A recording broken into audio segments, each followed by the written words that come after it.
Hello everyone, करण स्वागत है आप सभी का टीचिंग परीक्षा में। करंट अफेयर्स के अपने इस सेशन में आपका फिर से एक बार स्वागत करते हुए चलते हैं, आगे बढ़ते हैं। आज के करंट अफेयर से पहले एक थोड़ा सा गुड थॉट देख लेते हैं, मोटिवेशनल थॉट। क्या फर्क पड़ता है, लोग तुम्हारे बारे में क्या सोचते हैं। तुम्हें यह निश्चित करना ही होगा कि लोग तुम्हारा भाग्य अपनी सोच से लिखे, या तुम अपना भाग्य अपनी सोच से लिखेंगे, या फिर खुद लिखेंगे। हमको अपना भाग्य खुद लिखना है, और लोग क्या सोचते हैं इसके बारे में नहीं सोचना है, और दिन रात एक करके पढ़ाई करते रहना है। चलिए शुरू करते हैं अपना आज का सेशन करंट अफेयर्स का। Good morning everyone. पहले इससे पहले कि आज हम कुछ पढ़े, इससे पहले हम लोग रिवीजन कर लेते हैं पहला क्वेश्चन। और ये रिवीजन सारा क्वेश्चन और आंसर के स्वरूप में होगा। पहला क्वेश्चन, पूसा कृषि विज्ञान मेला 2025 का उद्घाटन किसके द्वारा किया गया। आपको 15 सेकंड का वक्त दूंगा मैं, 15 सेकंड में आपको इसका आंसर बताना है। पहला क्वेश्चन, पूसा कृषि विज्ञान मेला 2025 का उद्घाटन किसके द्वारा किया गया। नरेंद्र सिंह तोमर जी द्वारा, शिवराज सिंह द्वारा, या फिर अमित शाह जी द्वारा। 15 सेकंड का वक्त आपके पास है। 15 सेकंड में आपको इस सवाल का जवाब देना है। देखिए, पूसा कृषि विज्ञान मेला 2025 का उद्घाटन कहाँ और किसके द्वारा किया गया। 15 सेकंड का वक्त आपके पास था, और ये आपका 15 सेकंड का वक्त हुआ है खत्म। और आपने लगभग सभी ने सही आंसर दिया है। इसका सही आंसर है शिवराज सिंह चौहान। शिवराज सिंह चौहान जी ने इसका उद्घाटन किया था, पूसा कृषि विज्ञान मेला। आगे बढ़ते हैं दूसरे क्वेश्चन की ओर। ओके, दूसरा क्वेश्चन, अखिल भारतीय किन्नर महासम्मेलन 2025। किन्नर महासम्मेलन हमने कहा है, अखिल भारतीय किन्नर महासम्मेलन 2025 कहाँ पर आयोजित किया जा रहा है। आपके पास ऑप्शन है दिल्ली, राजस्थान, उत्तर प्रदेश। उपरोक्त में से एक से अधिक या इनमें से कोई नहीं, ये 5 ऑप्शन चुनकर आपको बताना है। और आपको समय मिलता है 15 सेकंड का। आपका समय शुरू होता है अब। 15 सेकंड में आपको इन सभी सवालों का जवाब देना है। एक ही सवाल है आपका अभी का। अखिल भारतीय किन्नर, याद रखना है, किन्नर महासम्मेलन, और वो भी 2025 का। गुड मॉर्निंग सबको, गुड मॉर्निंग। लेकिन इससे पहले आपको आपका आंसर बता देना है, और आपका समय खत्म होता है 15 सेकंड का। अगर आपने इसका जवाब राजस्थान अजमेर दिया होगा तो आपका ये जवाब सही है। और किन्नर महासम्मेलन कहाँ हुआ है, अखिल भारतीय किन्नर महासम्मेलन 2025 का अजमेर में, और अजमेर का है राजस्थान में। आगे बढ़ते हैं, आगे हमारा तीसरा क्वेश्चन है। फिर से एक बार, पूसा कृषि विज्ञान मेला 2025 कहाँ आयोजित किया गया था। कि पहले हमने जो पहला क्वेश्चन लिया था उसमें था कि किसके द्वारा उसका उद्घाटन किया गया था, और इसमें है कि ये कहाँ आयोजित किया गया है। आपको जवाब देना है 15 सेकंड में।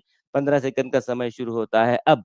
15 सेकंड में पूसा कृषि विज्ञान मेला जो दिल जो ओके ओके, मैं सवाल का जवाब नहीं बताने वाला हूँ, आप सभी को आंसर बताना है।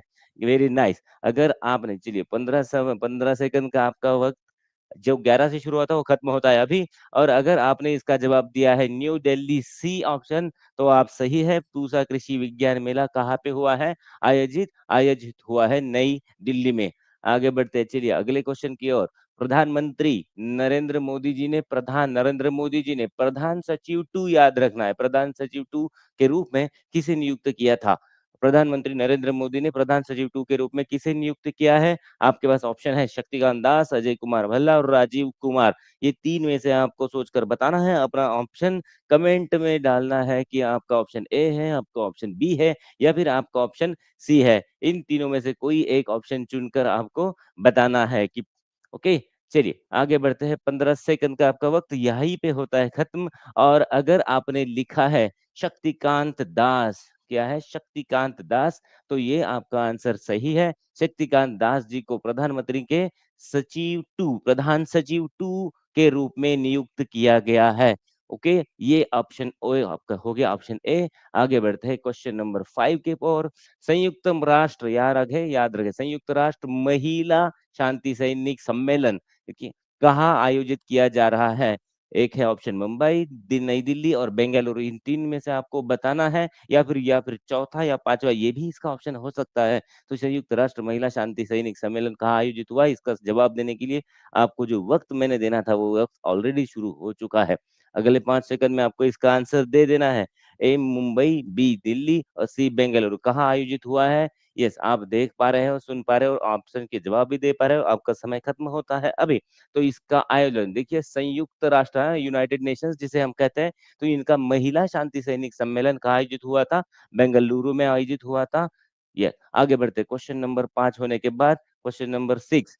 आईआईटी मद्रास, ध्यान रहे कौन सा है, आईआईटी मद्रास कौन सी वैश्विक प्रतियोगिता का आयोजन कर रहा है? प्रतियोगिता है, वैश्विक स्तर पर आयोजित हो रही है, और कौन सी वैश्विक प्रतियोगिता आयोजित कर रहा है, ये हमारा क्वेश्चन है। आपके पास ऑप्शन नहीं, ऑप्शन ए अंतरराष्ट्रीय एआई प्रतियोगिता, बी वैश्विक हाइपरलूप प्रतियोगिता, या फिर सी सतत ऊर्जा नवाचार। ओके, ये तीन क्वेश्चन है, तीन क्वेश्चन का जवाब आपको 15 सेकंड में दे देना है।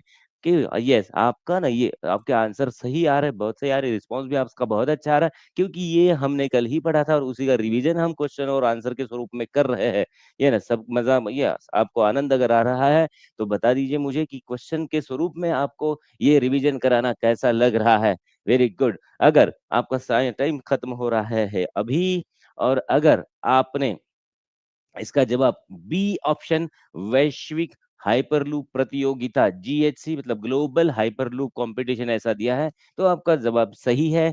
आगे बढ़ते हैं इस सही जवाब के साथ, जीएचसी के साथ क्वेश्चन नंबर 7 मतलब अगला रिवीजन। भारत ने हाल ही में एआई एक्शन समिट, याद रहे कौन सा, आर्टिफिशियल इंटेलिजेंस एक्शन समिट की सह अध्यक्षता किस देश के साथ की? भारत ने हाल ही में एआई एक्शन समिट की सह अध्यक्षता किस देश के साथ की? कि जर्मनी, अमेरिका या फिर फ्रांस, इन तीनों में से आपको जवाब देना है। आपका समय शुरू होता है अब।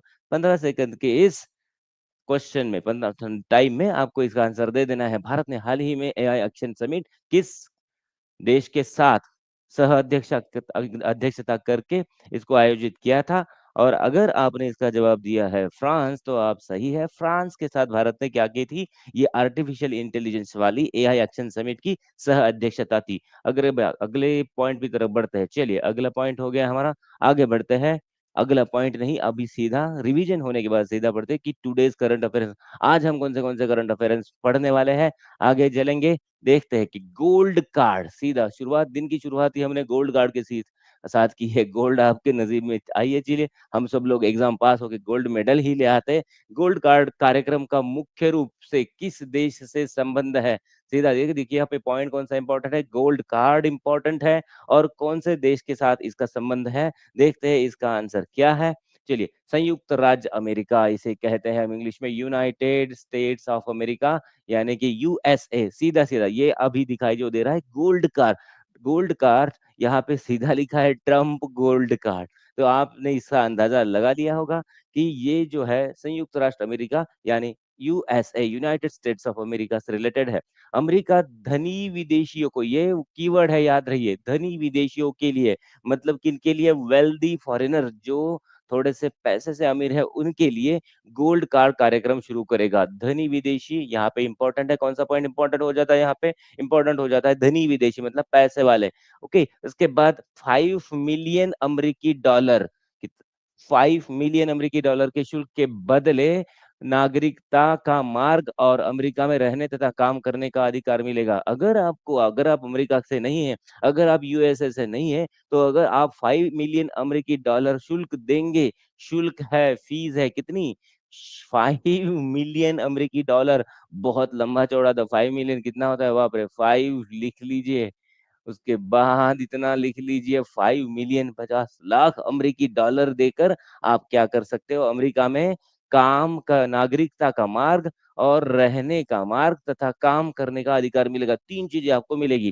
क्या क्या चीजें मिलेगी? अमेरिका की नागरिकता मतलब सिटीजनशिप ऑफ अमेरिका मिलेगी, दूसरा अमेरिका में रहने के लिए आपको परमिशन मिलेगी, और तीसरा अमेरिका में काम करने का अधिकार मिलेगा। तीन तीन चीजें 5 मिलियन के बदले कि यह मौजूदा EB-5, ये भी कीवर्ड है, EB-5 मतलब एम्प्लॉयमेंट बेस्ड फिफ्थ प्रेफरेंस है। ये अप्रवासी निवेशक वीजा कार्यक्रम की जगह लेगा।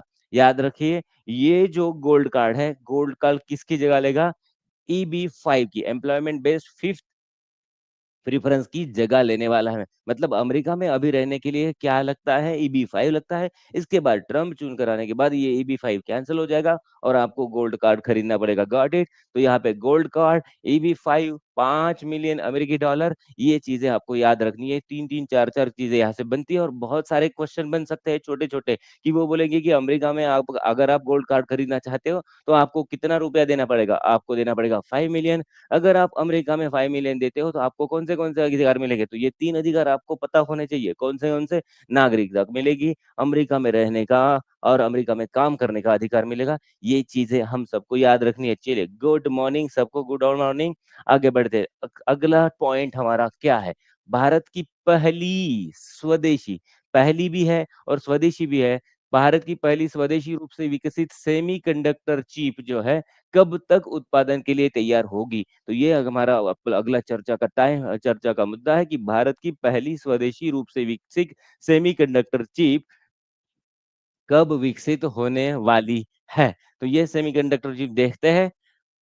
केंद्रीय 2025, इस क्वेश्चन का हमारा आंसर सीधा-सीधा है कि कब विकसित होने वाली है? 2025, मतलब इसी साल उसका आगाज़ होने के चांसेस है।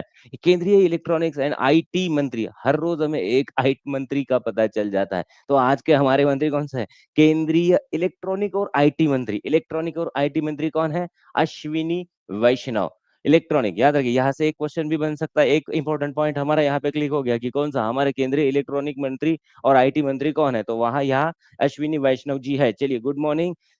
घोषणा की कि भारत की पहली पहली होगी और वह कैसी होगी? स्वदेशी होगी, सेमीकंडक्टर चिप होगी। भारत की पहली है, स्वदेशी है मतलब हमने खुद बनाई है वो कंडक्टर चिप 2025 तक उत्पादन के लिए तैयार होगी। गुड मॉर्निंग सबको। सेमीकंडक्टर और इलेक्ट्रॉनिक्स विनिर्माण में 25,000 85,000 इंजीनियरों को क्या किया जाएगा? प्रशिक्षित करने की पहल शुरू की गई है। और अगर हम हमारे देश की पहली स्वदेशी सेमीकंडक्टर चिप अगर बना रहे हैं, तो उसे बनाने के लिए किसकी ज़रूरत होगी? उसके लिए सॉफ्टवेयर इंजीनियरों की, आईटी इंजीनियरों की ज़रूरत होगी और हमने आईटी इंजीनियर कितने 1, 2, 3, 4 नहीं, पूरे 85,000 85,000 इंजीनियरों को ई एन डबल जी इंजीनियरों को ट्रेनिंग देना हमने शुरू कर दिया है। तो ये 25 तक शुरू होने वाली है पहली स्वदेशी सेमीकंडक्टर चिप। मध्य प्रदेश का इलेक्ट्रॉनिक्स विनिर्माण बूम हो जाएगा इससे। कौन से स्टेट का? मध्य प्रदेश का। याद रहे, मध्य प्रदेश का। इससे इलेक्ट्रॉनिक्स विनिर्माण जो मैन्युफैक्चरिंग सेक्टर है, उसमें बूम आ जाएगी। बूम आना मतलब बढ़त आना। क्या आता है? बढ़त आना। तो इससे रिलेटेड एक क्वेश्चन और एक पॉइंट हमारा इंपॉर्टेंट हो गया कि कौन सा स्टेट? मध्य प्रदेश। प्रधानमंत्री नरेंद्र मोदी और मुख्यमंत्री मोहन यादव जी के नेतृत्व में मध्य प्रदेश में इलेक्ट्रॉनिक्स विनिर्माण की तेजी आएगी। अब यहाँ 2-3 चीजें हमें पता चल जाती है। मुख्यमंत्री मोहन यादव, कौन से स्टेट के मुख्यमंत्री मोहन यादव जी है? मध्य प्रदेश की अगर बात चल रही है तो ये मुख्यमंत्री कौन से स्टेट के होंगे? मोहन यादव होंगे हमारे मध्य प्रदेश के। 2 इलेक्ट्रॉनिक्स विनिर्माण क्लस्टर स्वीकृत हो गए। एक है जबलपुर और दूसरा है भोपाल। भोपाल और जबलपुर में ये जो मैन्युफैक्चरिंग क्लस्टर है, ये स्वीकृत हो चुके हैं कि हम ये जो काम करेंगे, क्या करने का? स्वदेशी। स्वदेशी सेमीकंडक्टर चिप बनाने का काम जो करेंगे, वो कहाँ-कहाँ करेंगे? हम भोपाल में करेंगे और जबलपुर में करेंगे। 85 कंपनियाँ, कितनी कंपनियाँ? 85 कंपनियाँ, 2 आंकड़े यहाँ पे याद रहेंगे। 85 इंजीनियरों को हम क्या कर रहे हैं? 85 इंजीनियरों को हम ट्रेनिंग दे रहे हैं और 85 कंपनियाँ वर्तमान में मध्य प्रदेश में इलेक्ट्रॉनिक्स निर्माण में क्या है? सक्रिय है। तो 2 आंकड़े एकदम सीधे-सीधे मिलते-जुलते हैं। 85,000 इंजीनियर्स और 85 कंपनियाँ एमपी की, मध्य प्रदेश की। तो ये 85 वाला आंकड़ा आज हमारा पीछा नहीं छोड़ने वाला है शायद। हाँ, इलेक्ट्रॉनिक्स भारत की शीर्ष 3 निर्यात श्रेणियों में शामिल है। अब देखिए, इलेक्ट्रॉनिक्स यहाँ पे इलेक्ट्रॉनिक्स क्या है? भारत जो क्या करता है, कुछ चीज़ें हम आयात करते हैं, मतलब इम्पोर्ट करते हैं, कुछ चीज़ें हम एक्सपोर्ट करते हैं। तो ये जो हम एक्सपोर्ट करेंगे, EXPORT एक्सपोर्ट, तो जो हम एक्सपोर्ट करते हैं उनमें से पहला, दूसरा, तीसरा ऐसे 3 जो श्रेणियाँ हैं, उन 3 श्रेणियों में हमने क्या शामिल कर लिया है? इलेक्ट्रॉनिक्स। तो जो हम सबसे ज़्यादा क्या करते हैं? एक्सपोर्ट करते हैं, उनमें से टॉप के 3 में इलेक्ट्रॉनिक्स के प्रोडक्ट आएँगे। तो हो सकता है ये भी सवाल हमारे क्वेश्चन में आता है। तो इस टॉपिक से हमारे बहुत सारे क्वेश्चन बन रहे हैं। मध्य प्रदेश के मुख्यमंत्री मोहन यादव जी के साथ कौन से क्लस्टर स्वीकृत हुए एमपी में? भोपाल और जबलपुर। 85 कंपनियां मध्य प्रदेश में इलेक्ट्रॉनिक सेक्टर में है और इलेक्ट्रॉनिक्स भारत के निर्यात में पहले 3 टॉप 3 प्रोडक्ट्स में है। तो हम टॉप 3 प्रोडक्ट्स जो करते हैं एक्सपोर्ट, उसमें इलेक्ट्रॉनिक्स है। अगला पॉइंट, 1 लाख वर्ग फीट में पहला आईटी कैंपस स्थापित हो चुका है, जिसमें server, motherboard, RAM, MSD, drone और रोबोट के निर्माण पर ध्यान दिया जाएगा। मतलब हम लोग अगर सेमीकंडक्टर चिप तैयार कर रहे हैं तो उसके लिए साथ-साथ क्या-क्या चीजें हमें तैयार करनी पड़ेगी, उसमें देखिए सर्वर है, मदरबोर्ड है, रैम है, एसएसडी है, ड्रोन, रोबोट के निर्माण पर ध्यान दिया जाएगा। डेस्कटॉप, लैपटॉप, टैबलेट, मॉनिटर, देखिए ये सारी चीजें, डेस्कटॉप हमारा नॉर्मल कंप्यूटर, लैपटॉप आप सबको पता है, टैबलेट भी आपको पता है, मॉनिटर और अन्य आईटी हार्डवेयर के उत्पादन यहाँ पे किए जाएंगे। 150 करोड़ का निवेश और 1200 नौकरियां सृजित होने की उम्मीद है। अगर ये सेक्टर शुरू हो गया तो एक सिटी में कितने 150 करोड़ का निवेश हो जाएगा और कितनी नौकरियां 1200 करोड़ नौकरियां, सॉरी 1200 नौकरियां, किनकी इंजीनियरिंग की 1200 नौकरियां सृजित होने के उम्मीद है। तो ऐसे एक के बाद एक हम क्या करेंगे, प्रोजेक्ट शुरू करते जाएंगे और हम सब लोगों के लिए रोजगार की सुविधा भी होगी। 2025 अगला पॉइंट, चलते हैं अगले पॉइंट में। ये सारी चीजें जो हम पढ़ रहे हैं ना, सारी चीजों को आप थोड़ा सा याद रख लीजिए, याद तो हो जाएगा। इसके बाद जो क्वेश्चन होंगे उसके बाद ये तो आपको पक्का याद होने वाला है। 2025 में गवाह संरक्षण योजना किस राज्य सरकार द्वारा शुरू की गई, याद रखिए। Which state government has launch witness protection, गवाह संरक्षण क्या है, विटनेस प्रोटेक्शन स्कीम। विटनेस क्या होता है, विटनेस अगर आप कोर्ट में जाते हो, कोई गुनाह करते हो, तो गुनाह करते हुए देखने वाला या फिर उसकी पुष्टि करने वाला जो इंसान होता है उसे हम क्या कहेंगे, उसे गवाह कहते हैं। तो उसका संरक्षण भी होना जरूरी है, नहीं तो पता चला कि उसको ही रास्ते से हटा दिया। तो गवाह संरक्षण जो योजना है कौन से स्टेट द्वारा शुरू की गई है, ओके, याद रहे आपको बताना है स्टेट। तो ये है हरियाणा सरकार। गवाह संरक्षण योजना कौन से स्टेट ने शुरू की है, हरियाणा सरकार ने शुरू की है, हरियाणा स्टेट ने शुरू की है। तो हरियाणा गवाह संरक्षण योजना 2025 हरियाणा सरकार द्वारा शुरू की गई पहल। मुख्यमंत्री नायब सिंह सैनी, अब याद रखिए एमपी के हमें मुख्यमंत्री पता चल गए, अभी यहाँ पे कौन से स्टेट के, हरियाणा सरकार के मुख्यमंत्री हमें पता चल गए हैं। हरियाणा सरकार के मुख्यमंत्री नायब सिंह सैनी जी है, ओके। उद्देश्य क्या है इसका, गंभीर आपराधिक मामलों में, सबसे पहले ना ये अगर कोई भी योजना शुरू होती है तो उसका उद्देश्य हमें ध्यान रखना, कोई भी स्टेट गवर्नमेंट की हो या फिर नेशनल गवर्नमेंट की या फिर सेंट्रल गवर्नमेंट की, कोई भी अगर योजना हमारे साथ आती है, हमारे सामने आती है, हमारे लिए आती है, तो हमें उसका उद्देश्य हमेशा पक्का याद रखना है। तो ये जो गवाह संरक्षण, मतलब ये जो गवाह संरक्षण योजना है उसका उद्देश्य गंभीर आपराधिक मामलों में गवाहों की सुरक्षा सुनिश्चित करना, सबसे इंपॉर्टेंट। क्यों, क्या करेंगे, सुरक्षा सुनिश्चित करेंगे, क्योंकि उनसे उनको डर होता है कि ताकि उनको कोई किडनैप ना करे, गायब ना कर दे, जिससे वे बिना डरे गवाही दे सके। तो अगर गवाह को हम क्या करेंगे, सुरक्षा मुहैया करेंगे, तो वो बिना डरे एकदम खुले फ्री मन से गवाही दे सकेंगे, ओके, याद रहे। सुनी उस उनकी सुरक्षा यहाँ पे इंपॉर्टेंट पॉइंट हो जाता है। तो यहाँ पे मुद्दे हमारे क्या क्लियर हो चुके हैं कि गवाह संरक्षण योजना हरियाणा सरकार की है और हरियाणा सरकार के मुख्यमंत्री नायब सिंह सैनी जी है, इनके नेतृत्व में योजना आ रही है। और इसका उद्देश्य क्या है, किसकी सुरक्षा है, गवाहों की सुरक्षा निश्चित करना, ताकि वो बिना डर के गवाही दे सके। किन मामलों में लागू होगी ये योजना, अब मामले है कौन से केसेस में ये योजना लागू होगी। देखिए, मृत्यु दंड, किसी ने मर्डर किया है उसको मृत्यु दंड हुआ है, आजीवन कारावास हुआ है, पूरी उम्र कैद हुई है उनको, या 7 वर्ष से अधिक की सजा अगर किसी ने की है उसको मिले तो उसको ये योजना लागू होगी। जिसको मृत्युदंड मिला है, फांसी की सजा मिली है, जिसको आजीवन लाइफ टाइम कारावास हुआ है, या फिर जिसको 7 वर्ष से अधिक की सजा हुई है, ऐसे 3 लोगों के लिए ये वाली योजना लागू हो जाएगी। भारतीय न्याय संहिता बीएनएस और पोक्सो अधिनियम 2012 के तहत आने वाले अपराध के लिए भी ये योजना लागू होगी। अब मुझे बताइए बीएनएस क्या है? अगर बीएनएस आपको पता है तो आप अपने कमेंट सेक्शन में बीएनएस का लॉन्ग फॉर्म टाइप करेंगे।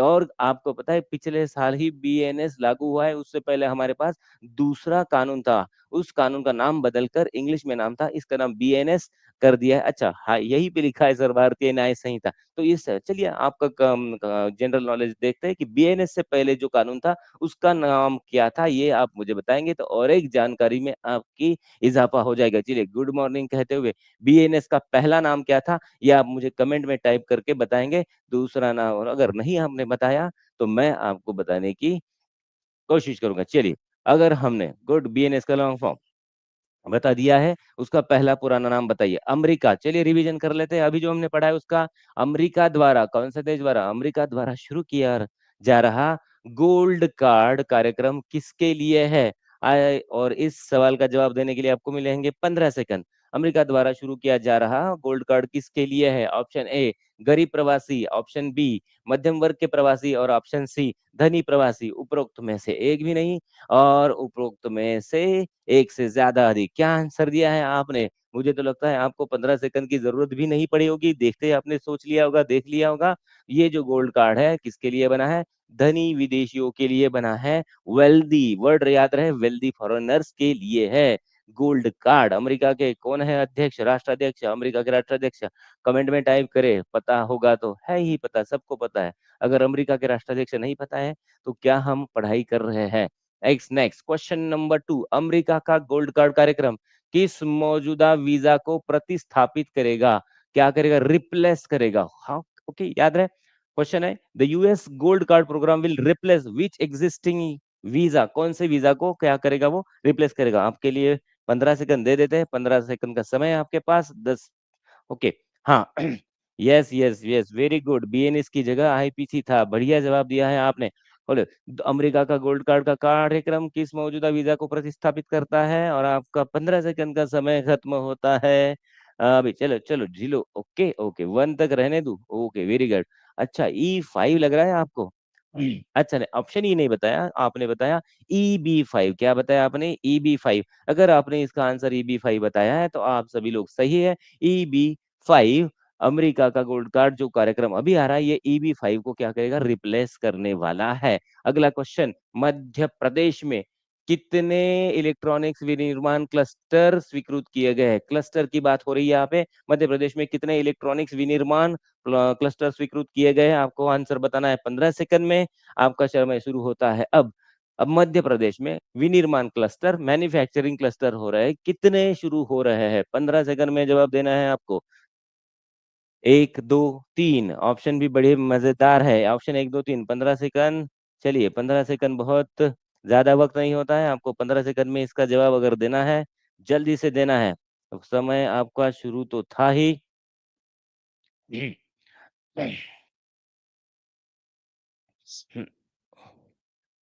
सी, आपने सी आंसर दिया है। अरे, आपको ज्यादा समय चाहिए क्या? मध्य प्रदेश में कितने विनिर्माण क्लस्टर स्वीकृत गए किए गए हैं? मध्य प्रदेश में, ओके, अरे मध्य प्रदेश में 2 विनिर्माण क्लस्टर। मध्य प्रदेश में कितने? मध्य प्रदेश में 2 विनिर्माण क्लस्टर स्वीकृत किए गए हैं।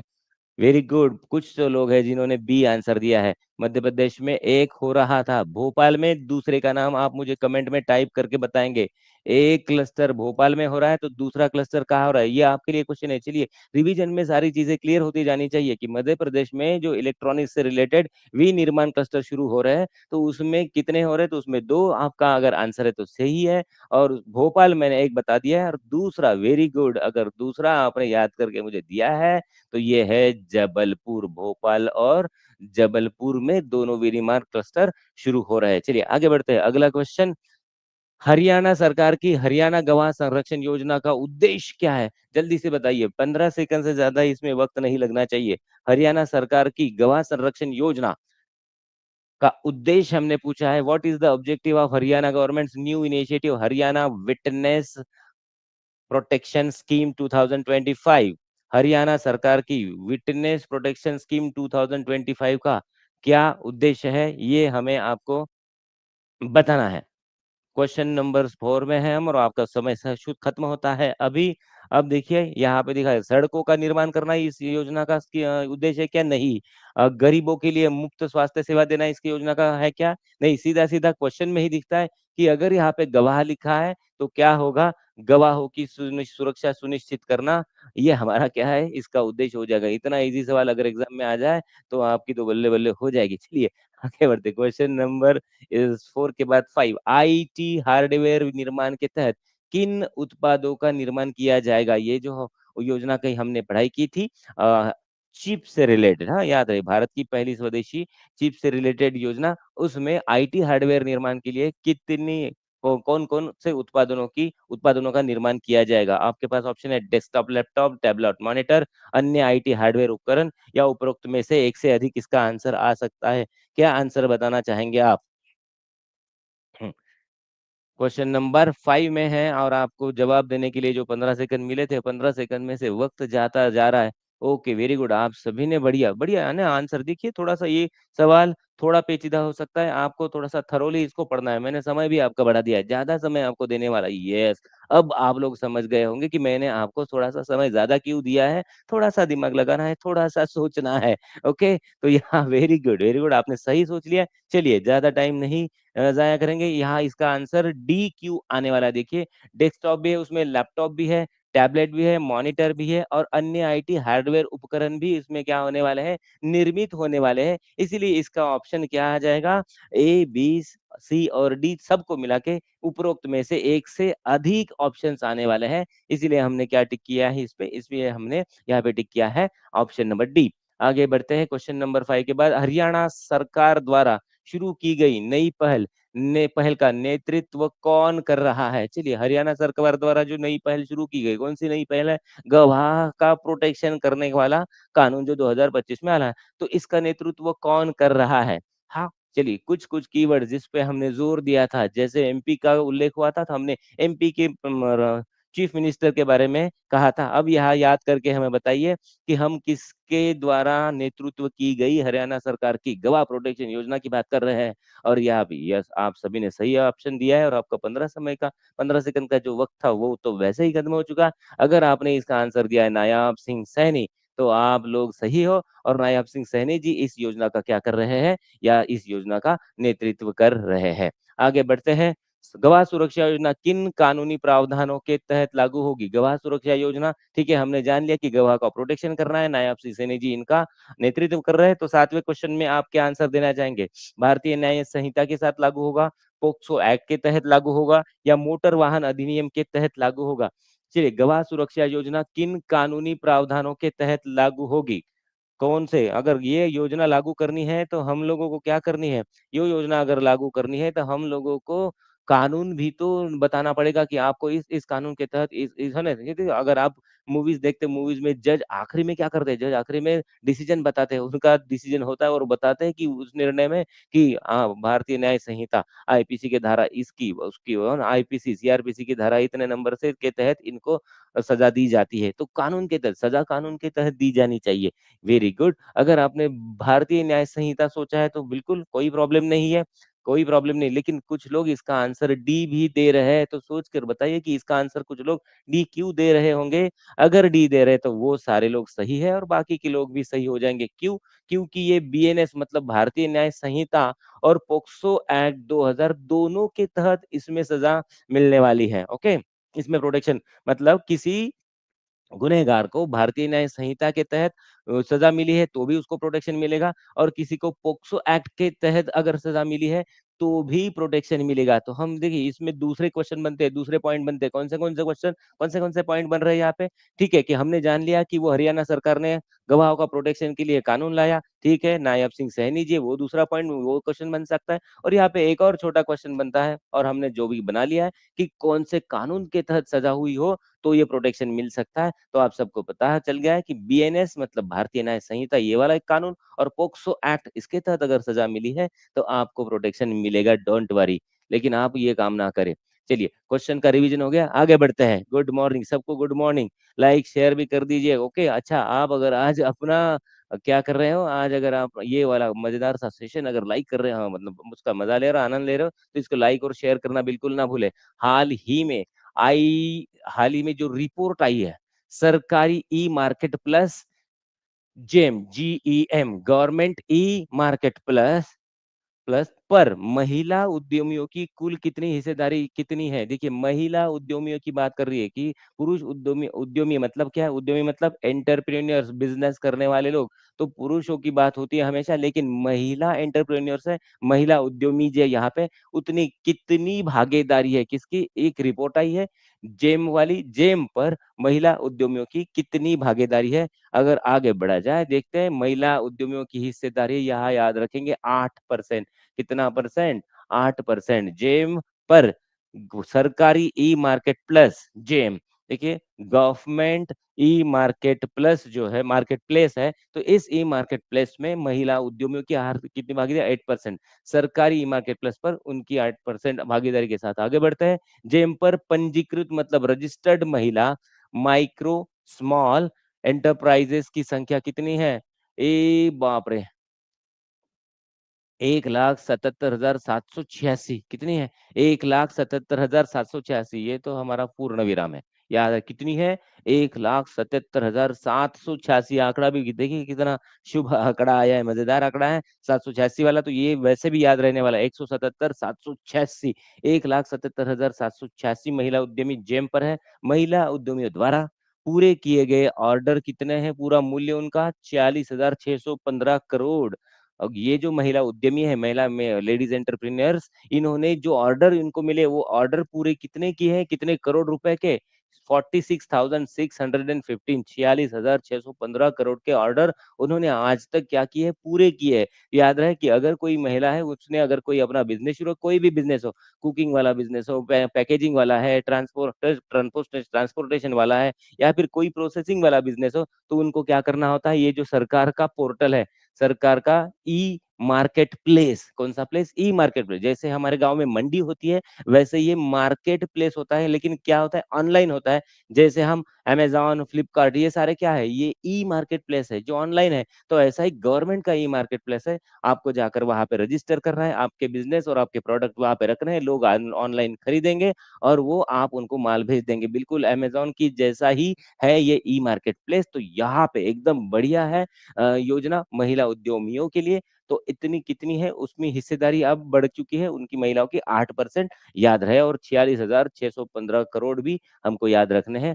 और ये 177,786 वाला आंकड़ा तो बिल्कुल रहने ही वाला है जेम की पहल कौन सी है SWAYATT स्वायत्त क्या है जेम की जो पहल है स्वायत्त पहल startups women and youth advantage through e-transactions startups women and youth advantage through e-transaction तो ये स्वायत्त जो योजना है स्वायत्त पहल फरवरी 2019 में शुरू की गई थी फरवरी 2019 अभी भी 2019 नहीं है लेकिन फरवरी महीना तो शुरू है चलिए 2019 में शुरू की गई थी जेम जैसे डिजिटल प्लेटफॉर्म ये क्या है डिजिटल प्लेटफॉर्म है जेम जैसे महिला उद्यमियों के अवसरों तक ठीक है महिला उद्यमियों के अवसरों तक पहुँच को लोकतांत्रिक बना रहे हैं, है ना? इससे पहले कि भारत में हमारा देखिए कि पितृसत्ताक संस्कृति होने की वजह से महिला को उतना आगे नहीं बढ़ने दिया जाता है या फिर वो बढ़ नहीं पाती है। तो यहाँ पे क्या हो रहा है डिजिटल प्लेटफ़ॉर्म ये जेम आ चुका है तो तब से महिला उद्यमी जो है, महिला बिज़नेसमैन या फिर महिला एंटरप्रेन्योर्स है, उनको ना अवसर के तक उनकी पहुँच बढ़ानी है और उसको ज़्यादा लोकतांत्रिक बना रहा है कि भैया आपके लिए चांसेस है, आप ले लीजिए। उसके बाद स्टार्टअप रनवे और वुमन या स्टोर फ्रंट की शुरुआत की गई है। कौन से स्टोर फ्रंट की शुरुआत हो गई? चलिए यहाँ पे और एक क्वेश्चन बन रहा है कि स्टार्टअप रनवे और वुमनिया ये स्टोर फ्रंट यहाँ पे शुरू की किए जा चुके हैं। 2 स्टोर फ्रंट हमें याद रखेंगे स्टार्टअप रनवे और दूसरा है वुमनिया और वुमन के लिए है इसलिए वुमनिया। सार्वजनिक खरीद में महिला उद्यमियों स्टार्टअप्स और युवाओं की भागीदारी बढ़ाना ये उसके उद्देश्य है। तो ये जो स्वायत्त है, गवर्नमेंट की जो जेम की जो पहल है स्वायत्त, जेम हमने पोर्टल शुरू किया और उसकी एक और पहल उसने जो शुरू किया वाला कार्यक्रम है स्वायत्त, उसके उद्देश्य क्या है? सार्वजनिक खरीद में अब सार्वजनिक खरीद में क्या है? सार्वजनिक खरीद मतलब गवर्नमेंट की खरीदी जो होती है, गवर्नमेंट अपने ऑफिसेज़ जो गवर्नमेंट के ऑफिसेज़ है, गवर्नमेंट के जो प्रोजेक्ट है, उनके लिए जो गवर्नमेंट माल खरीदती है, सामान खरीदती है ना, उसमें किसकी महिला उद्यमियों की, स्टार्टअप्स की और युवाओं की भागीदारी बढ़ाना ये इसका सबसे बड़ा उद्देश्य है। याद रहे किसके लिए खरीदी होती है? गवर्नमेंट के लिए इसकी खरीदी होती है और गवर्नमेंट खरीदी कहाँ से करती है? जेम से करती है और ये ग इस खरीद में महिलाओं का, स्टार्टअप्स का और युवाओं का पार्टिसिपेशन बढ़ाना ज़रूरी है। ये यहाँ पे याद रखना है और ये इसका उद्देश्य है। बाज़ार, मार्केट वित्त, फाइनेंस और मूल्य संवर्धन तक पहुँच सुनिश्चित करना। तो ये सारे जो हमारे लोग हैं, कौन से महिला उद्यमी, स्टार्टअप्स और युवा, इनका बाज़ार तक, फाइनेंस तक और मूल्य संवर्धक उनकी पहुँच सुनिश्चित करना इसका एक बड़ा उद्देश्य है। तो ये एक बहुत ही इम्पोर्टेंट वाली हमें जेम की पहल और इन्फॉर्मेशन प्राप्त हुई है। आगे बढ़ते हैं। Business leader of the year award 2025 business leader of the year award 2025 में सीईओ ऑफ द ईयर, या है CEO of the year award किसको मिला है? Business leader of the year award 2025 में सीईओ ऑफ द ईयर किसको मिला है? हमारा आंसर है Sameer Kanodia. Sameer Kanodia lumina data matrix के प्रबंध निदेशक और सीईओ को business leader of the year award 2025 में सीईओ ऑफ द ईयर पुरस्कार सम्मानित किया गया। देखिए, business leader of the year, okay, CEO of the year. तो अवार्ड कौन सा है? Business year of the award, business year of the year ये वाले अवार्ड है, और उसमें सीईओ ऑफ द ईयर इस साल का सीईओ अवार्ड समीर कनोडिया को मिला है। और समीडिया क्या है? ल्यूमिना डेटा मैट्रिक्स के प्रबंध निदेशक है और सीईओ है। सीईओ क्या होता है? Chief executive officer. Sameer Kanodia business leader, okay. पुरस्कार समारोह 19 फरवरी 2025 को ताज लैंड्स एंड, कौन सा and? Taj lands and Mumbai में आयोजित हुआ था। ये जो समीर कनोडिया को CEO of the year award मिला, ये कहाँ पे हुआ है? ताज लैंड्स एंड मुंबई में इनको ये पुरस्कार दिया गया। समीर कनोडिया नाम याद रखेंगे, CEO of the year, chief executive officer of the year, और मुंबई में ये पुरस्कार उनको दिया गया।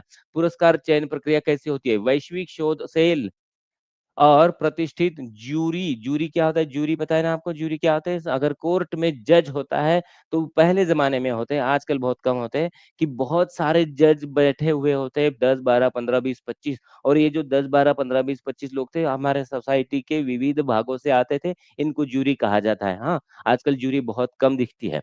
नेतृत्व दृष्टि, ओके, तो ये जो वैश्विक शोध सेल और प्रतिष्ठित जूरी द्वारा इनका मूल्यांकन किया गया। ये जो समीर कनोडिया जो है, ये इनके जैसे बहुत सारे लोगों का मूल्यांकन किया और क्या किया गया? पुरस्कार समीर कनोडिया जी को दिया गया।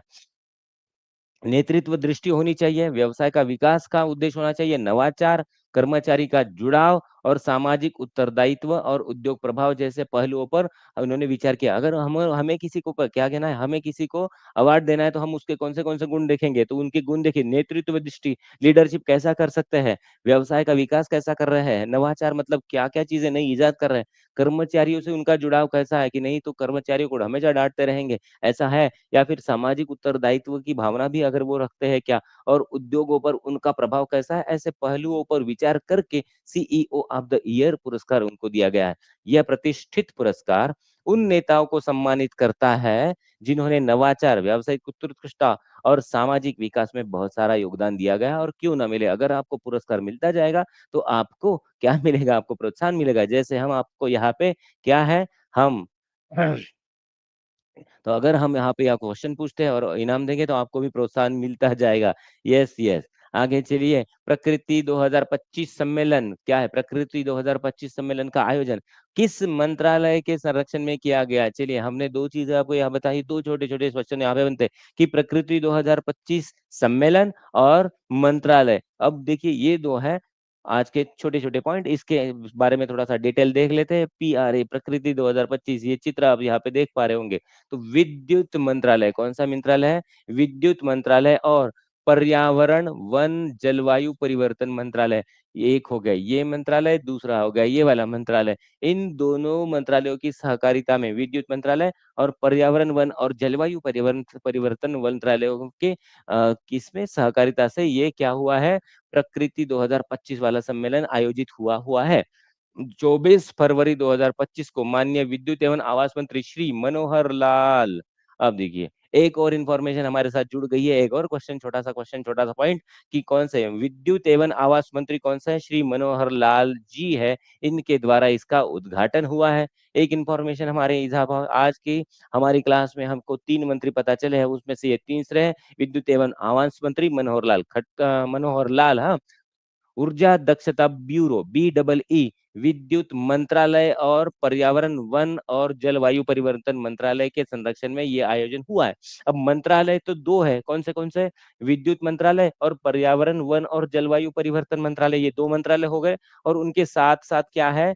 BEE, bureau of energy efficiency, मतलब ऊर्जा दक्षता ब्यूरो। यहाँ देखिए आप क्या देखेंगे? Bureau of energy efficiency, BEE। अगर किसी चीज को आप हिंदी में नहीं समझ पाएंगे तो उसके लिए इंग्लिश में नीचे ट्रांसलेशन दिया हुआ है।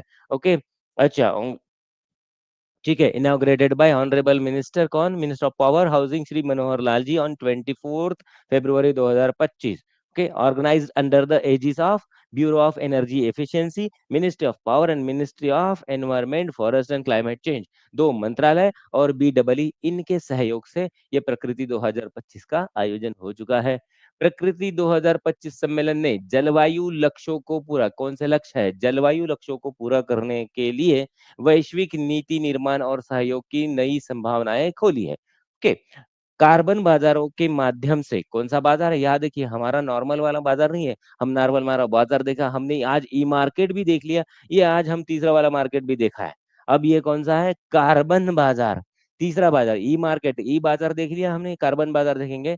कार्बन बाजारों के माध्यम से उद्योगों और व्यवसायों को अधिक जागरूक और जवाबदेह रिस्पॉन्सिबल बनाने की दिशा में एक ये मील का पत्थर साबित हुआ। कार्बन बाजार, कार्बन ट्रेडिंग क्या होती है, कार्बन ट्रेडिंग क्या होती है, अगर अगर क्या करते हैं हम लोग, ये पोल्यूशन से रिलेटेड है, ये जलवायु से रिलेटेड है और ये ग्लोबल वार्मिंग से रिलेटेड है। अगर हम क्या करेंगे, कार्बन का एमिशन बचाने के लिए हम अगर ज्यादा पौधे लगाते हैं तो हमें क्या मिलता है, हमें कार्बन का क्रेडिट मिलता है, और जो क्रेडिट मिलता है उस क्रेडिट से हम इंटरनेशनल मार्केट में कार्बन ट्रेडिंग कर सकते हैं। ये बहुत अच्छा मुद्दा है पर्यावरण से रिलेटेड। किसी दिन आपको एक बढ़िया तरीके से समझा दूंगा कि कार्बन ट्रेडिंग क्या होती है।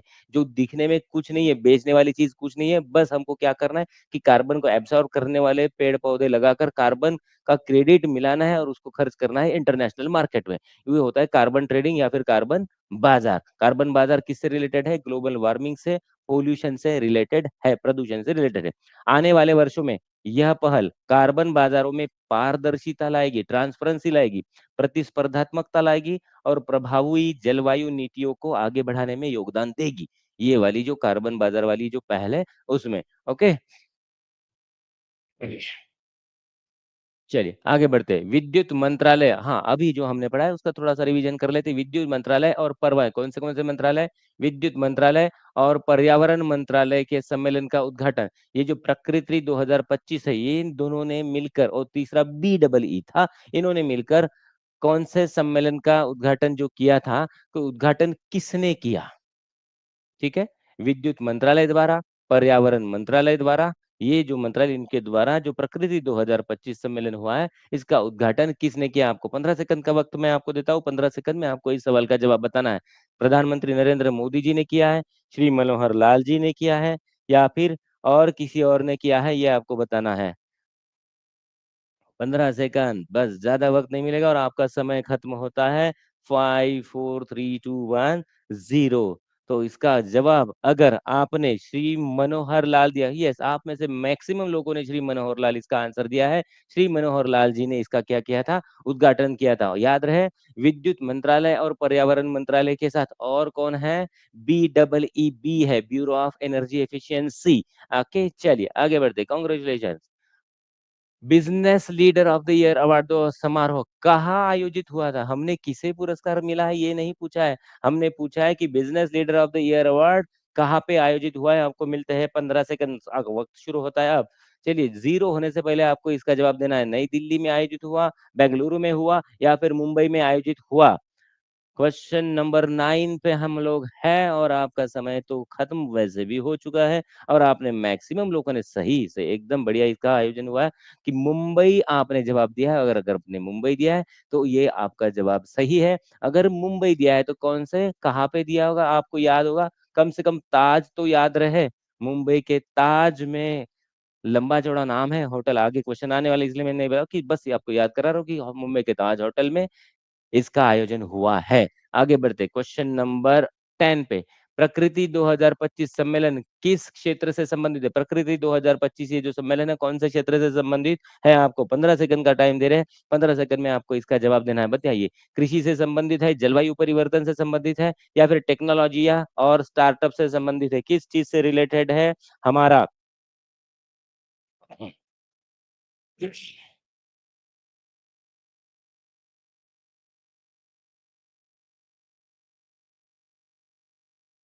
हम्म, सही, सी नहीं, ओके, बी नहीं। प्रकृति 2025 सम्मेलन किस चीज से रिलेटेड है, सी क्यू आएगा। तो आपका समय तो वैसे भी खत्म हो चुका है। प्रकृति नाम से तो ध्यान लीजिए, नाम जाने प्रकृति क्या होता है, निसर्ग होता है, नेचर होता है। हमको नेचर को अगर बचाना होगा तो हम क्या करेंगे, हमारा आंसर होना चाहिए जलवायु परिवर्तन। प्रकृति को अगर बचाना है तो हमारा जो ग्लोबल वार्मिंग हो रहा है, ग्लोबल वार्मिंग हो रहा है, टेम्परेचर बढ़ रहा है, उसको हमको कम करना है। इसीलिए हम प्रकृति 2025 जैसे सम्मेलनों को, ऐसी पहल को हम क्या कर रहे हैं, आगे बढ़ा रहे हैं और बार बार इनका आयोजन कर रहे हैं। तो थोड़ा सा लॉजिक अगर हम यहाँ पे लगाते हैं, प्रकृति से रिलेटेड क्या है, जलवायु परिवर्तन। नेक्स्ट, ओके चलिए, सही है आपका जवाब। आगे बढ़ते हैं, क्वेश्चन नंबर 11, इस पुरस्कार को प्राप्त करने वाले व्यक्ति किस कंपनी से जुड़े हुए हैं? अब कौन सा पुरस्कार, कौन से पुरस्कार की बात कर रहे हैं हम लोग? हम लोग पुरस्कार है CEO of the year. CEO of the year, ये जो पुरस्कार दिया गया, ये जो प्रदान किया गया है, नाम भी नहीं बताऊंगा क्योंकि आपको रिवाइज करना है उसका, तो वो कौन सी इंडस्ट्री से जुड़े हुए हैं? क्वेश्चन नंबर 11 में है हम लोग। सीईओ ऑफ द पुरस्कार जो दिया गया है इस बार, वो कंपनी कौन सी है, वो जो सीईओ कौन से कंपनी के है, इसका जवाब आपको देना है। सेकंड तो आपके वैसे भी शुरू हो चुके हैं 15 सेकंड के। रिलायंस इंडस्ट्री से रिलेटेड है, या फिर टाटा समूह से रिलेटेड है, या फिर ल्यूमिना डेटा मैट्रिक्स से रिलेटेड है? कौन सा जवाब आगे? रिलायंस से रिलेटेड है, क्यों लग रहा है आपको? ये जो पुरस्कार मिला है, कौन सा ही बार पुरस्कार, सीईओ, अरे सॉरी, हाँ, CEO of the year, chief executive officer of the year, ये जो पुरस्कार मिला है, ये पुरस्कार निम्नलिखित में से जिनको मिला है वो कौन सी कंपनी से है? आपका समय तो वैसे भी खत्म हुआ है। और ये जो कंपनी है ल्यूमिना डेटा मैट्रिक्स, कौन सी company? Lumina data matrix company से ये सीईओ ऑफ द ईयर जिनको पुरस्कार मिला है, ये हमारे पुरस्कार प्राप्त सम्मानित व्यक्ति जुड़े हुए हैं, CEO, chief executive officer of the year. स्वायत्त पहल कब शुरू की गई थी? कब पूछा है हमने, स्वायत्त जो पहल है, स्वायत्त पहल कब शुरू की गई थी? यहाँ पे ऑप्शन है आपके पास 2019, 2018, 2020। इसके लिए भी 15 सेकंड आपको मैं देना चाहूंगा, सोचकर बताइए कमेंट में, सेक्शन में, कमेंट सेक्शन में। स्वायत्त, स्वायत्त पहल जो है, ई है ना, ई, JEM, government e market place जो है, जेम की ये एक पहल है, स्वायत्त नाम की पहल। ये स्वायत्त नाम की जो पहल है, कब शुरू हुई थी, कौन से साल में शुरू हुई थी? वेरी गुड, अगर आपने से याद है, टाइम खत्म कर देते हैं। इसका जवाब अगर आपने दिया है 2019, आज से लगभग 6 साल पहले, ये जेम के अंतर्गत ये पहल है। कौन से, किसके अंतर्गत? जेम के अंतर्गत। चलिए एक बार अगर याद, अगर आपको आ रहा होगा तो जेम का लॉन्ग फॉर्म बता पाएंगे आप? जेम से हमको क्योंकि पता चल जाएगा कि ये किसके लिए है। जेम क्या होता है? जेम, जेम, जी मतलब government, government e market place है, ये क्या है? गवर्नमेंट का ई मार्केट प्लेस है, ये भी याद रहे।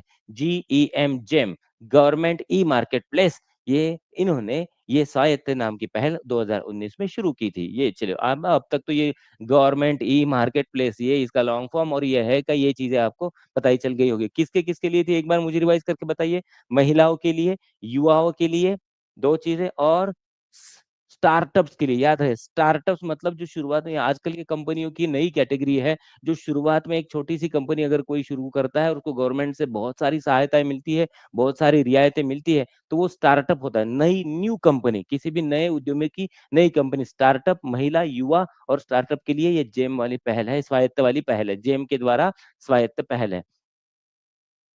प्रकृति 2025 सम्मेलन कौन से क्षेत्र से संबंधित है? सॉरी, रिपीट हो गया, सॉरी, एक्स में आगे बढ़ते हैं। Green transition alliance India, GTAI, green transition alliance India पहल जो है, ये वाली पहल है की घोषणा किस देश ने की है? Green transition alliance India, GTAI पहल जो है, इसकी घोषणा कौन से देश ने की है?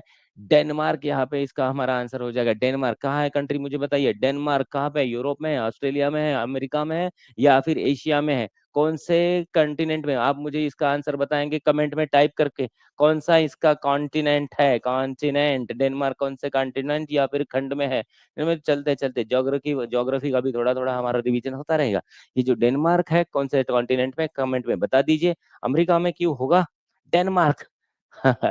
डेनमार्क देखिए कौन से कॉन्टिनेंट में है, बताइए, थोड़ा सा गूगल सर्च करके भी बताए तो चलेगा, कोई प्रॉब्लम नहीं है। डेनमार्क ने भारत के साथ, तो ये छोटा सा क्वेश्चन, डेनमार्क में भारत के साथ स्थायी ऊर्जा समाधानों को मजबूत करने के लिए जीटीएआई मतलब ग्रीन ट्रांजिशन अलायंस इंडिया है, इस पहल की घोषणा की है डेनमार्क ने भारत के साथ। यूरोप, वेरी गुड, यूरोप सब मैक्सिमम लोग यूरोप इसका आंसर दे रहे हैं। वेरी गुड, कौन से कॉन्टिनेंट में है? यूरोप में है। तो डेनमार्क ने भारत के साथ स्थायी ऊर्जा संसाधनों को समाधानों को मजबूत करने के लिए जीटीएआई ग्रीन ट्रांजिशन अलायंस इंडिया की घोषणा की है। इसका उद्देश्य क्या होना चाहिए? व्यापार, अनुसंधान और सरकारी सहयोग के माध्यम से वैश्विक कार्बन तटस्थता को बढ़ा देना। देखिए आज आज के टॉपिक में मंत्रालय और कार्बन ये सारी चीजें ज्यादा चर्चा हो रही है। तो याद रहे हैं सही, एक मिनट, एकदम बढ़िया, आपने सही आंसर दिया है। डेनमार्क कहाँ पे है? यूरोप में। Very nice. तो ये डेनमार्क और भारत के साथ स्थायी, डेनमार्क ने किसके साथ? भारत के साथ ये जीटीएआई की क्या की है? घोषणा की है। और इसका उद्देश्य हमने देख लिया, व्यापार, अनुसंधान, सरकारी सहयोग के माध्यम से वैश्विक कार्बन की तटस्थता को बढ़ावा देना है कि कार्बन हम कम से कम उत्पादित करें और हमारे पूरी दुनिया का प्रदूषण कम करें। जीटीआई की प्रमुख विशेषता एक बार देख लेते हैं। भारत में डेनमार्क के दूतावास और महावाणिज्य दूतावास द्वारा यह संचालित होगा। देखिए भारत में डेनमार्क का जो दूतावास है उसके द्वारा और अपना महावाणिज्य जो दूतावास है उसके द्वारा ये पहल क्या जारी रहेगी, संचालित होगी।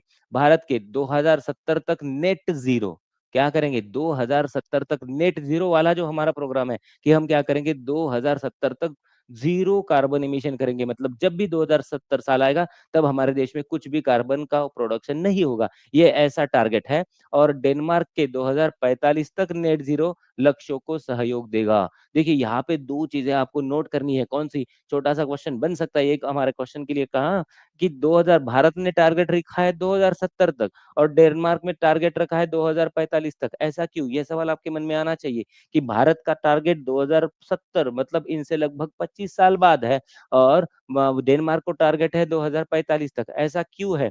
भारत का 70 तक है, उनको 45 तक क्यों है? तो ये वही है जो हमारी इंटरनेशनल लेवल पर जो समझौते होते हैं, ऐसे समझौते होते हैं कि जो विकसित कंट्रीज है, डेवलप्ड कंट्रीज, ओके, जो विकसित देश है, जो हमारे विकसित देश है,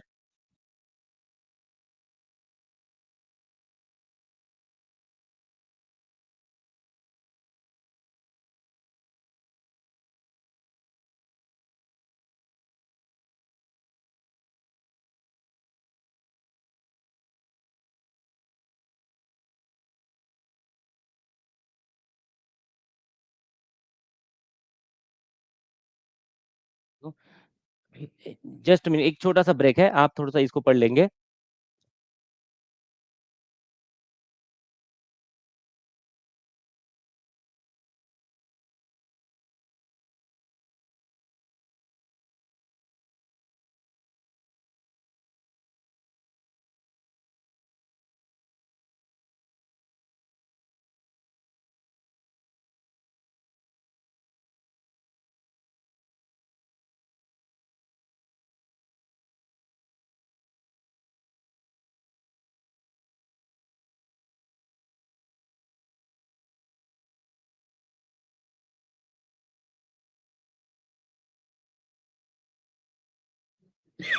ठीक है, पता चल गया आपको कि किस क्यों 2070 तक भारत को है और डेनमार्क को 2045 तक है। ऐसा क्यों है? क्योंकि विकसित देशों को कम समय दिया गया है और जो डेवलपिंग कंट्रीज है हमारे देश के जैसे, हमारे देश के जैसे जो डेवलपिंग कंट्रीज है ना, उनको ज्यादा समय मिलता है और जो बहुत ही गरीब देश है उनको बहुत ज्यादा समय मिलता है। ये यहाँ पे फर्क है। और ये क्यों यहाँ पे फर्क है? क्योंकि हमने सबने मिलाकर ये डिसाइड किया है कि जिनके पास बहुत पैसा है भैया वो ज्यादा काम करे, वो ज्यादा योगदान दे। और भारत जैसे या फिर और दूसरे जो गरीब देश है उनके पास पैसा कम है और उनको क्या है, उनको डेवलप होने के लिए, उनको ज्यादा पैसा कमाने के लिए और ज्यादा इंडस्ट्रीज की जरूरत होगी। इसीलिए इंडस्ट्रीज होगी मतलब फैक्ट्रीज होगी मतलब उनमें से कार्बन निकलेगा। तो आप क्या करिए, आप 2070 तक करिए और हम 2045 तक ही इसको निपटा देते हैं। क्योंकि किस चीज से ये जो कार्बन जो है ना, कार्बन कहाँ से निकलता है समझो, ये आपकी ऐसी ऐसी ऐसी फैक्ट्री होती है और फैक्ट्री से ये समझो इसका बॉयलर होता है तो इसका इससे धुआं जो निकलता है वो क्या है, वो कार्बन होता है। ये सबको, ये इतनी छोटी सी बात हम सबको पता है। तो जो विकसित देश है उनके पास ऑलरेडी फैक्ट्री है, उनके पास पैसा हो चुका है, उनके पास बिजनेस ऑलरेडी है। लेकिन जो डेवलपिंग कंट्रीज है वो अभी डेवलप होने के लिए ज़्यादा से ज़्यादा फैक्ट्रीज़ निकालेंगे, इसका मतलब उनके देशों से ज़्यादा कार्बन होगा। तो हम क्या करेंगे, उनको 25 साल एक्स्ट्रा दे देंगे कि भैया ये 25 साल लीजिए, फैक्ट्रीज़ लगा लीजिए, डेवलप हो जाइए और हमारे साथ-साथ आ जाइए, तब सबको सेम वक़्त मिलेगा। तो ये पॉइंट मैं ऐसा मानता हूँ कि ये आपका 2070 वाला और 2045 वाला, ये दोनों पॉइंट आपके क्लियर हो गए होंगे और हो गए होंगे तो हम आगे बढ़ते हैं। बिसलेरी, ये किसको नहीं पता है ना? भारत, एक ज़माना था कि पानी आपको फ्री मिलता था, अब ये देखिए इन्होंने शुरू किया कि भई भारत में पानी भी बेचा जा सकता है। ये इसके कंसेप्ट बिसलेरी ने लाई थी। बिसलेरी इंटरनेशनल ने भारतीय पुरातत्व संरक्षण एएसआई के साथ किस कार्यक्रम के तहत समझौता ज्ञापन मतलब एमओयू साइन किया है? बिसलेरी ने एएसआई के साथ कौन से एमओयू पर साइन किया है, ये सीधी-सीधी बात है। बिसलेरी और पुरातत्व विभाग भारत का, जो कहा ना भारतीय पुरातत्व विभाग आजकल बहुत चर्चा में है कि किसी भी मंदिर में, किसी भी पौराणिक जगह पर जाके जाके सर्वे करने लगते हैं, खोजने लगते थे और तो ये एएसआई आजकल बहुत चर्चा में है, तो हो सकता है कि अगले आने वाले 1-2 सालों में एएसआई से रिलेटेड, भारतीय पुरातत्व विभाग, सर्वेक्षण विभाग से रिलेटेड क्वेश्चन आते रहेंगे। तो एएसआई और बिसलेरी ने एमओयू क्या होता है? एमओयू मेमोरेंडम ऑफ अंडरस्टैंडिंग पे हस्ताक्षर किए हैं। एडॉप्ट अ हेरिटेज 2.0 कार्यक्रम, कहाँ पे हस्ताक्षर किए इन्होंने? एडॉप्ट अ हेरिटेज 2.0 इस कार्यक्रम के लिए हस्ताक्षर किए हैं। ओके, बिसलेरी और एएसआई दोनों ने। याद रहेगा कौन-सा है? एडॉप्ट अ हेरिटेज है क अब यहाँ पे क्या करना है, कोई भी हेरिटेज वाली जो वास्तु है, उसको क्या करेंगे हम एडॉप्ट कर लेंगे मतलब दत्तक ले लेंगे और उसकी देखभाल करेंगे। ऐतिहासिक जल निकायों का पुनरुद्धार करना है। अब देखिए बिसलेरी किस चीज़ से रिलेटेड है? बिसलेरी पानी से रिलेटेड है। बिसलेरी का पानी पीते नहीं होंगे हम लोग तो कम से कम दुकानों में देखते तो होंगे और इमरजेंसी में किसी एग्ज़ाम में जाते हैं तो बिसलेरी का पानी लेकर पी लेते हैं। तो ऐतिहासिक जल निकाय जो है, का पुनरुद्धार करना जिसमें गाद हटाना, सफाई करना, पारिस्थितिक पुनर्स्थापन करना और पर्यावरण सुधार जैसे कार्यक्रम शामिल हैं। अब बिसलेरी अगर पानी से रिलेटेड है, तो वो क्या पानी से रिलेटेड जो-जो ऐतिहासिक जल निकाय है, जो-जो ऐतिहासिक तालाब है, ऐतिहासिक नदियाँ हैं, ऐसी चीज़ों का पुनरुद्धार करेंगे, उसमें का कचरा जो है, नीचे जो मिट्टी बैठी है उसको हटाएँगे, उसकी सफाई करेंगे और पारिस्थितिक उसका पुनर्वस्थापन करेंगे और पर्यावरण सुधार जैसे कार्यक्रम इसमें हाँ, अब यहाँ पे एडॉप्ट करेंगे। बिसलेरी और एएसआई की यह पहल ऐतिहासिक धरोहरों के संरक्षण और पर्यावरणीय सुधार की दिशा में एक प्रभावशाली कदम है। ओके, तो जो जल निकायों को पुनर्जीवित करने में महत्वपूर्ण भूमिका निभाएगा। Punjab national bank PNB, Punjab national bank ने किस अर्धसैनिक बल, यहाँ पे याद रहे अर्धसैनिक बल के साथ एक समझौता मतलब एमओयू पर हस्ताक्षर किए। ये देखिए आज तीसरी बार आया है एमओयू, क्या होता है एमओयू? Memorandum of understanding. भैया हम और दो पार्टियां होगी, ये ए और ये बी, ये दो पार्टियां क्या करेगी? दोनों अपने आप में समझौता करेगी। ओके, समझौता करेगी और इस समझौते को नाम दिया जाएगा मेमोरेंडम ऑफ अंडरस्टैंडिंग। जब ऐसा मेमोरेंडम होता है, जब ऐसा करार होता है, जब ऐसा कॉन्ट्रैक्ट होता है, उसे एमओयू कहा जाता है। तो आज हमने तीसरी बार इसका उल्लेख किया है। तो यहाँ पे पंजाब नेशनल बैंक पीएनबी और दूसरा अर्ध सैनिक बल मतलब पूरा सैनिक बल मतलब हमारी पूरी मिलिट्री जो बाहर क्या करती है दूसरे देशों से बॉर्डर पे लड़ती है और अर्धसैनिक बल क्या होता है मिलिट्री की जैसे ही ऐसे अंदर हमारे देश के अंदर इंटरनल जहाँ पे जगह पे वो जो बल होते हैं, वो कार्य करते हैं, उनको हम अर्धसैनिक बल कहते हैं। जैसे एसआरपीएफ होता है, सीआरपीएफ होता है, ये सारे अर्धसैनिक बल है। तो मिलिट्री जैसे ही है, लेकिन मिलिट्री नहीं है, इसलिए वो अर्धसैनिक बल है। तो पीएनबी के साथ कौन-सा एमओयू इन्होंने किया है? तो भारत तिबेट मतलब भारत तिब्बत सीमा पुलिस है। कौन-सा अर्धसैनिक बल है? आईटीबीपी, भारत तिब्बत सीमा, वो भारत और तिब्बत की जो बॉर्डर है उस पे तैनात होने वाली भारत तिब्बत सीमा आईटीबीपी के साथ क्या किया है? समझौता किया है। तो समझौता ज्ञापन के उद्देश्य क्या है? क्या है ये एमओयू? इसके क्या उद्देश्य हो सकते हैं? आईटीबीपी कर्मी मतलब कर्मचारी, पेंशनभोगी मतलब जिनको पेंशन मिलता है और उनके परिवारों को विशेष बैंकिंग सेवाएँ और वित्तीय लाभ प्रदान कराना। क्या है? अगर आईटीबीपी के कर्मचारी हैं, उनके पेंशनर्स हैं, उनके जो परिवार है, उनको क्या करना है? बैंकिंग, विशेष बैंकिंग सेवा देखिए सिर्फ बैंकिंग नहीं है, विशेष स्पेशलाइज़्ड बैंकिंग सेवा देने का और वित्तीय लाभ प्रदान करने के लिए ये bank of Punjab national bank के साथ समझौता हुआ है। उच्च बीमा कवरेज और बेहतर बैंकिंग सेवाओं के माध्यम से वित्तीय सुरक्षा बढ़ाना।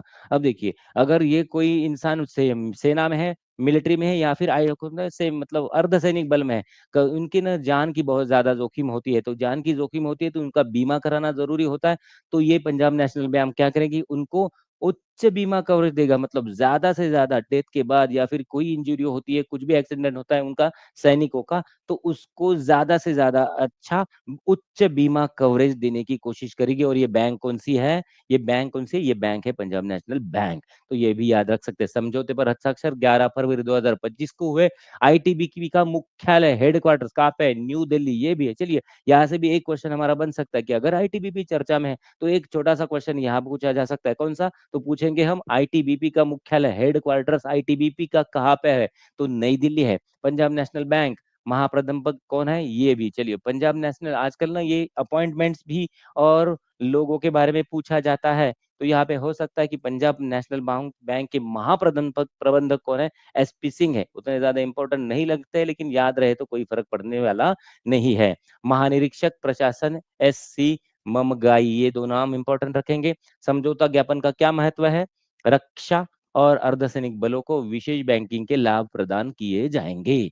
याद रहेंगे, ये जो एमओयू है उससे क्या होगा, आईटीबीपी के जो रिलेटेड जो सैनिक है, उनका परिवार है, पेंशन भोगी, उनको एकदम बढ़िया विशेष वाले बैंकिंग के लाभ प्रदान कर दिए जाएंगे।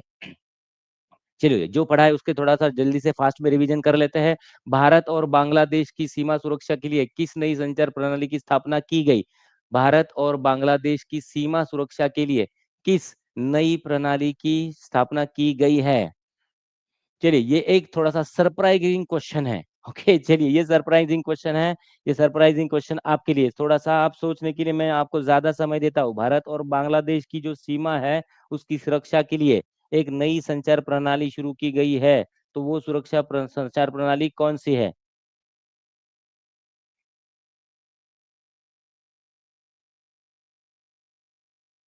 हाँ, चलिए। हाँ, ओके, अगर चलिए आग अगर इसका तो ये एक आपके लिए एक सरप्राइज क्वेश्चन है, तो ये सरप्राइज क्वेश्चन के माध्यम से हम आपको जानकारी देना चाहेंगे कि यहाँ एक हॉटलाइन शुरू की गई है। क्या शुरू किया गया है, यहाँ पर एक हॉटलाइन शुरू की गई है। भारत और बांग्लादेश की सीमा सुरक्षा के लिए कौन सी संचार प्रणाली है, ये दोनों देशों के बीच में, दोनों देशों की मिलिट्रियों के बीच में एक हॉटलाइन शुरू की गई है। ये हॉटलाइन क्या होती है, ऐसी टेलीफोन की या फिर ऐसी कनेक्शन की लाइन होती है जहाँ पे सिर्फ वीआईपी लोग बात कर सकते हैं। तो याद रहे, यहाँ पे क्या शुरू हुआ है, यहाँ पे हॉटलाइन शुरू हुआ है, किसके किसके बीच में, दो देश इंपॉर्टेंट है, भारत के साथ बांग्लादेश। याद रहेगा, भारत के साथ बांग्लादेश यहाँ पर इंपॉर्टेंट है। ये नई सुरक्षा प्रणाली या फिर संचार प्रणाली, हमने क्या कहा था, संचार प्रणाली की शुरुआत की गई है, भारत है, भारत के साथ बांग्लादेश है। ओके, ओके, तो हॉटलाइन आप सभी को याद रखना है। चलिए, हाँ, नेक्स्ट क्वेश्चन हम देख लेते हैं। जीटीएआई पहल के तहत भारत और डेनमार्क ने कौन कौन से नेट जीरो लक्ष्य तय किए हैं। चलिए बताइए, इस पे तो कितनी चर्चा की थी हमने। जीटीएआई पहल के तहत भारत के और डेनमार्क के कौन कौन से नेट जीरो लक्ष्य है, 15 सेकंड में आपको इसका जवाब देना है। आपको मिलते हैं सिर्फ 15 सेकंड, 15 सेकंड आपको सिर्फ मिलेंगे। जीटीएआई पहल के तहत भारत और डेनमार्क के कौन कौन से नेट जीरो लक्ष्य प्राप्त किए, क्या करना तय किए हैं। यस, भारत का क्या होना चाहिए, बस यस। और आपका समय तो वैसे भी खत्म हो चुका है। तो भारत का कितना होना चाहिए, 2070, और डेनमार्क का कितना होना चाहिए, 2045। इनमें 25 साल का फर्क होता है, ये भी हमने देखा है। और अगर आपने इसका सही जवाब दिया है बी, तो आपको ये शाबाशी मिलेगी, दूसरा कुछ नहीं। ओके, आगे बढ़ते हैं। अडॉप्ट अ हेरिटेज कार्यक्रम का मुख्य उद्देश्य क्या है। हाँ, अडॉप्ट अ हेरिटेज कार्यक्रम का मुख्य उद्देश्य क्या है, हमने देखा था कि एएसआई और बिस्लरी ये दोनों मिला के अडॉप्ट हेरिटेज कार्यक्रम का क्या कर रहे हैं, कार्यान्वित कर रहे थे। इसका मुख्य उद्देश्य क्या है, जल्दी से आपको बताना पड़ेगा। समय तो आपके बोलते बोलते बहुत सारा समय निकल चुका है। क्या करना है, वेरी नाइस। अडॉप्ट हेरिटेज 2.0 और यहाँ पे 2.0 भी हमें याद रखना है। अडॉप्ट हेरिटेज 2.0 इस कार्यक्रम का मुख्य उद्देश्य, अगर यहाँ पे आप बताएंगे, यस, क्या है, जल निकायों का पुनरुद्धार करना। जो जल भारत के जो ऐतिहासिक दृष्टिया जो महत्वपूर्ण है, हिस्टोरिकली इंपॉर्टेंट जो जल निकाय है, रिवाइवल ऑफ वाटर बॉडीज, जो हिस्टोरिकली इंपॉर्टेंट वाटर बॉडीज है उनका पुनरुद्धार करना, ये इन दोनों का क्या है, लक्ष्य है। कौन से इसमें, बिस्लेरी, याद रखे बिस्लेरी, है ना। बिस्लेरी के साथ कौन है, बिस्लेरी के साथ ASI, archaeological survey of India, पुरातत्व सर्वेक्षण करने वाली हमारी जो संस्था है वो। आगे बढ़ते हैं, next, adopt heritage, adopt heritage 2.0 कार्यक्रम में कौन सी दो संस्थाएं, अरे बाप रे, ये सवाल भी हमने पूछ लिया। अब मैं इसके लिए आपको 15 सेकंड क्यों दूं। एडॉप्ट हेरिटेज 2.0 कार्यक्रम में कौन सी दो संस्थाएं भागीदारी कर रही है, एडॉप्ट हेरिटेज 2.0 में कौन सी दो संस्थाएं भागीदारी कर रही है। टाटा ग्रुप है इसमें, नहीं है। अब ये पिछले क्वेश्चन में ही हमने इसका उल्लेख कर लिया था, तो इसलिए 15 सेकंड देने का कोई मतलब बन रहा है क्या, नहीं। तो यहाँ पे बिस्लेरी और ASI, ये कंपनियां हो सकती है क्या इसमें, नहीं। बिस्लेरी भी है और ASI भी है, ये दोनों कंपनियां इसमें भागीदारी कर रही है, इसलिए इस क्वेश्चन पे ज्यादा हम टाइम पास नहीं करेंगे। अगला क्वेश्चन अगर है तो देख लेंगे। Green transition alliance India, GTAI का संचालन कौन कर रहा है, संचालन, who is operating the green transition alliance India, GTI का संचालन कौन कर रहा है, ऑपरेटिंग कौन कर रहा है, भारत सरकार कर रहा है, या फिर ऑप्शन बी में डेनमार्क दूतावास और महावाणिज्य दूतावास कर रहा है, या फिर संयुक्त राष्ट्र जलवायु परिवर्तन समिति कर रही है। ओके, कौन कौन कर रहा है, भारत, ये क्वेश्चन नंबर 19 की जो ऑप्शन आप देख पा रहे हो। वेरी गुड, 15 सेकंड का वक्त तो वैसे भी आपका खत्म हो चुका है। और ये कौन कौन कर रहा है, हमने देखा था डेनमार्क का दूतावास और महावाणिज्य दूतावास पढ़ा है आपने। देखिए एक बार इस क्वेश्चन को एक बार फिर से एक बार देख लीजिए कि सही में भारत और डेनमार्क का दूतावास कर रहा है इनका संचालन। ओके जर, यस यस, अगर आपने इसका आंसर ऑप्शन बी दिया है तो आप सब लोग सही है। फिर से एक बार आप सभी को शाबाशी। अगला क्वेश्चन, GTI पहल का मुख्य फोकस किस क्षेत्र में है, जी जी, GTI जो जो पहल है उसका मुख्य focus, what is the primary focus of the GTI initiative, GTI initiative जो है इसका प्राइमरी फोकस क्या है। जल्दी से आपको इसका आंसर 15, चलिए 15 सेकंड, 40, टाइमर चालू कर दो, ठीक है, टाइमर आपके लिए शुरू हो गया है। हम्म, हाँ, GTAI थोड़ा सा टफ लगता है। ओके चलिए, GTAI क्या है, अक्षय ऊर्जा, रिन्यूएबल एनर्जी। ओके, इसमें हरित ईंधन भी आ जाएगा, ऊर्जा दक्षता है, तो मतलब एक से ज्यादा इसके लक्ष्य है GTI पहल के। इसलिए हमें ऑप्शन क्या सिलेक्ट करना पड़ेगा, इसलिए ऑप्शन हमें यहाँ पे उपरोक्त में से एक से अधिक, ये ऑप्शन हमें यहाँ पे क्या करने पड़ेंगे, सिलेक्ट करने पड़ेंगे। तो क्वेश्चन नंबर 20 का आंसर क्या आएगा, उपरोक्त में से एक से अधिक इसका आंसर आने वाला है। चलिए आगे बढ़ते हैं, ऑप्शन डी के बाद क्वेश्चन नंबर 20 के बाद क्वेश्चन नंबर 21, ITBP कर्मियों और उनके परिवारों को किस प्रकार की सेवाओं का लाभ मिलेगा। हमने देखा कि पंजाब नेशनल बैंक और ITBP मिलाकर ने, इन दोनों ने क्या साइन किया था, MOU साइन किया था। तो उनको किस प्रकार के लाभ मिलेंगे, आपका समय शुरू होता है 15 सेकंड का अब।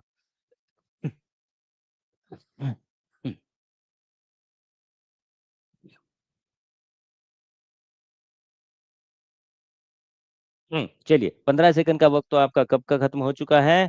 और यहाँ पे हम देखेंगे किसमें क्या मिलेगा उनको, क्या मिलेगा, या यहाँ पे उनको विशेष बैंकिंग सेवाएं मिलेगी, वित्तीय लाभ और बीमा कवरेज मिलेगा, उच्च बीमा सुरक्षा मिलेगी। मतलब ये जो ITBP और उन्होंने जो क्या है, पंजाब नेशनल बैंक ने MOU साइन किया है, उनमें यहाँ पे तीनों चीजें मिलेगी। इसलिए यहाँ पे हम इसका आंसर क्या करेंगे, इसका आंसर करेंगे डी, उपरोक्त में से एक से अधिक, more than one of the above. शायद नहीं, F क्यों लिखा है किन्होंने, F ऑप्शन तो है ही नहीं।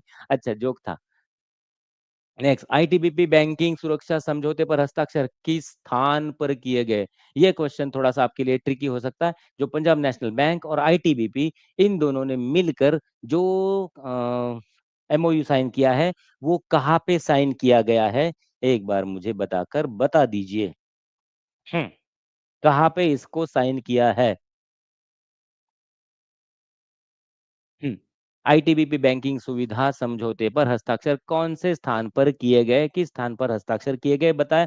यस, अगर आपके 15 सेकंड तो आपके वैसे भी खत्म हो चुके हैं। अगर आपने इसका आंसर दिया है ITBP मुख्यालय नई दिल्ली, तो आपका सवाल आपका आंसर सही है। ओके, चलिए, तो हमने देखा है कि आईटीबीपी का मुख्यालय नई दिल्ली में इस एमओयू पर क्या होने वाला है, इस एमओयू पर हस्ताक्षर हुए। तो ये था हमारा आज का करंट का एकदम जबरदस्त सेशन। यहाँ पे हमने आज बहुत सारी चीजें सीखी। ऐसी ही जानदार, मजेदार, शानदार और इंटरेस्टिंग बातें सीखने के लिए हम रोज सुबह 6 बजे, मतलब रोज एवरीडे मॉर्निंग 6 AM को मिलते रहेंगे। तब तक के लिए अलविदा, bye bye, have a nice time, happy day.